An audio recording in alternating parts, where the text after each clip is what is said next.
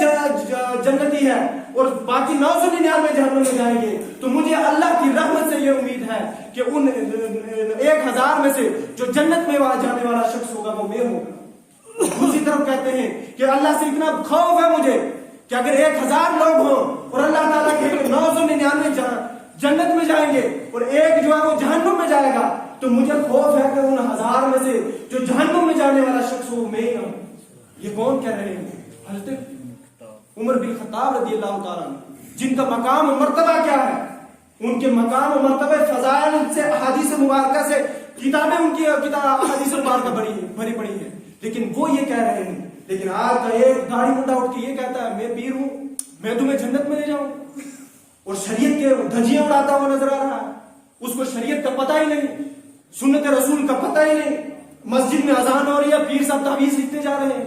مسجد میں اذان ہو رہی ہے، پیر صاحب اپنے مریدوں کے یہ نہیں کہتے کہ پہلے نماز پڑھو پھر تعویذ دوں گا، وہ کہتے ہیں چلو بعد میں پڑھ لینا، تعویذ لے جاؤ، نیاز دو اور چلو۔ یہ حال ہماری سنیت کا ہو رہا ہے۔ آج اسی وجہ سے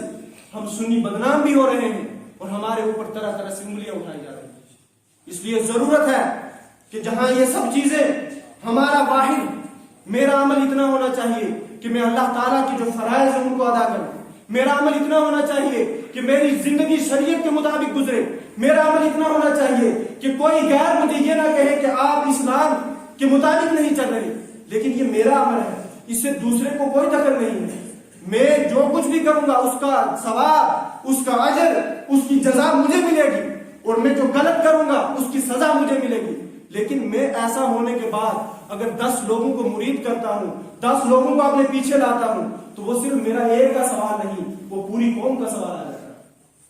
آپ کو اگر قوم کی رہبری کرنی ہے تو پہلے اولیاء کرام کی سیرت کو پڑھو، پہلے حضور کی سیرت کو اپناؤ۔ پہلے حضور نے جو آپ کے سامنے اپنی سیرت کو بیان کیا، 40 سال کی پوری زندگی میں آپ نے کلمے کا اعلان نہیں کیا، آپ نے نبوت کا اعلان نہیں کیا، 40 سال کی پوری زندگی میں پہلے اپنی ذات کو منوایا کہ میں کبھی جھوٹ نہیں بولوں گا، میں کبھی کسی کی امانت میں خیانت نہیں کروں گا، میں کوئی غلط کام نہیں کروں گا۔ جب یہ تمام کام کر کے حضور نے دکھائے تھے، تبھی اس وقت کے کفار بھی حضور کے پاس امانتیں رکھتے تھے، حضور کو صادق الامین کہتے تھے، حضور کے ساتھ محبت کرتے تھے۔ لیکن یہ تمام چیزیں کب تھی؟ جب اپنا آپ سدھار کر پھر لوگوں کی رہبری کرنے کے لیے نکلے تھے۔ یہی جو میں نے آپ کے سامنے بیان کیا، حضرت خواجہ غریب نواز، آپ نے بھی 40 سال کی زندگی میں پہلے اپنے تزکیہ نفس کیا، تصوف کی حقیقی روح کو اپنے اندر پیدا کیا، اپنا تعلق اللہ سے جوڑا، پھر عوام مخلوق کے خدا کو اللہ سے جوڑنے کی طرف نکلے۔ تو جب انہوں نے اپنے آپ کو پہلے پاک کر لیا تھا، پہلے اپنے دل کی لو کو اللہ سے جوڑ لیا تھا، اپنے دل میں اللہ کی تجلیات سے، اللہ کے تجلیات کے نور سے اپنے دل کو بھر لیا تھا، اس کے بعد جا کر 90 لاکھ لوگوں کو اللہ سے جوڑا تھا۔ آج کوئی ایسا پیر ہو نا جو مجھے بتائے، جو داڑھی منڈا ہو اور اس کے سامنے کوئی 10-15 آدمی لوگ ایسے کلمہ پڑھ، یا کوئی ایسا پیر ہو جو نماز نہ پڑھتا ہو اور 100 لوگوں کو مسلمان بنا کر کے ہاں میں نے یہ کام کیا۔ کیوں نہیں ہو رہا ان پیروں سے یہ کام؟ اس لیے کہ پہلے یہ خود ہی اسلام پر نہیں چل رہی، شریعت پر خود عمل نہیں کر رہے۔ جب آپ شریعت پر عمل نہیں کر رہے تو کوئی دوسرا دیکھ کے آپ کو کیا عمل کرے؟ اس لیے ضرورت ہے جہاں ہم یہ تمام مسائل سیکھیں، جہاں تمام چیزوں کو دیکھیں، وہاں ایک پیر کو بھی دیکھیں، اس کو دیکھیں کہ اس کی شرائط کیا ہے۔ جو شرائط آج کے دور میں پیر میں ہونا ضروری ہے وہ 4 ہیں۔ سب سے پہلے آپ یہ دیکھیں کہ یہ جو پیر ہمیں مرید بنانے جا رہا ہے، ہم جس کے ہاتھ میں ہاتھ دینا چاہتے ہیں،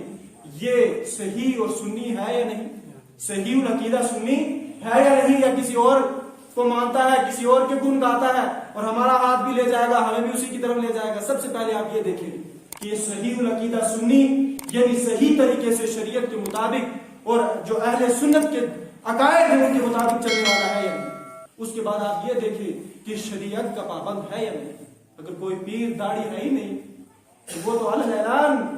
فاسق مولن ہے، وہ تو علی اعلان گناہ کر رہا ہے، تو ایسے لوگوں کے ہاتھ میں ہاتھ نہ دے۔ اور تیسری چیز یہ ہے کہ وہ کم از کم اتنا علم رکھتا ہو کہ ضروریات کے دین کے مسائل جانتا ہو، اگر جانتا سارے نہیں بھی ہے لیکن کتابوں سے ان مسائل کو نکال کر آپ کو بتا سکتا ہو۔ اتنا علم کم از کم پیر کے لیے ہونا ضروری ہے. اگر یہ 3 چیزیں نہیں ہیں تو پھر ایسے شخص کو آپ اپنا پیر نہ بنائیں اور نہ ہی کسی کو بنانے دیں، بلکہ ایسے لوگوں کی شرعام آن اسٹیج مخالفت کریں تاکہ یہ لوگ خود بھی سدھرے اور جس قوم کو لے کر یہ بیڑا ڈبو رہے ہیں اس بیڑے کو ڈبونے سے بھی بچا لیں.